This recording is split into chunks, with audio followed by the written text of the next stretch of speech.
So how did the Civil War start up in the first place? Here, let's see. It actually began well before the start of Civil War. Well, duh. In 1820, the USA was divided up into 11 free states in the north and 11 slave states in the south. What are free states and slave states, you may ask? Free states are the states where there wasn't slavery. Slave states were the states that legally had slaves. The question in 1820 arose when Missouri wanted entrance to the Union as a slave state. The problem was that if Missouri was allowed to join the Union as a slave state, then it would throw off the balance of political power, which means that states that supported slavery would have a greater voting power in Congress. There was already a great debate in the country about whether slavery was morally right or wrong. But when you throw in the political balance of power, things start to heat up.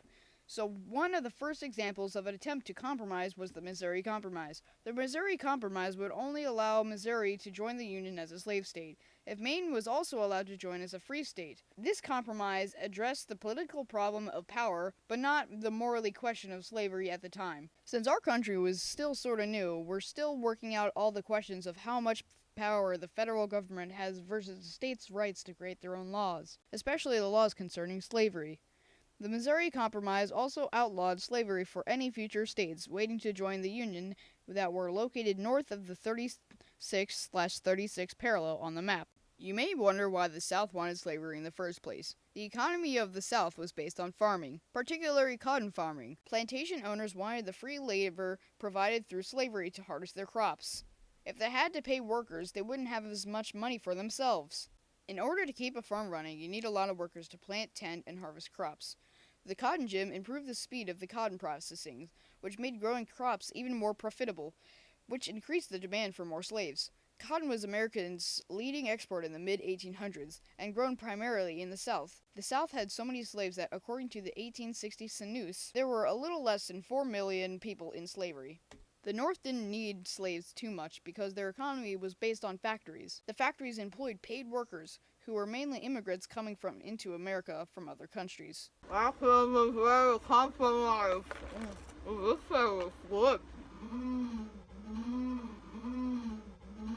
The Missouri Compromise worked for a while, 34 years exactly, but it didn't really solve the problems brewing in our country. In 1854, the Missouri Compromise was over, turned by the Kansas-Nebraska Act, which allowed slavery in Kansas and Nebraska, and allowed future states to decide for themselves if they would allow slavery. The Kansas-Nebraska Act actually really threw fuel on the fire of the slavery debate. The North thought Congress was giving more power to the slave states. By the 1860s, so many compromises failed to resolve the problems of slavery, and the states' rights versus Congress' rights that seems the only compromise left was a gradual abolition of slavery. By the time Abraham Lincoln was elected in 1860, tensions in the country about slavery were really high. So how does Abraham Lincoln fit into all of this? Abraham Lincoln was elected in 1860 as the first Republican president. He pledged to keep slavery out of territories. But the 7 southern slave states, wow, that's a lot of S words, decided, hey, why don't we just form a new nation? Well, that nation was called the Ordinance of Secession, and let one other state be a slave state, because we already got 12, so why don't just add one more? Because we obviously don't have enough.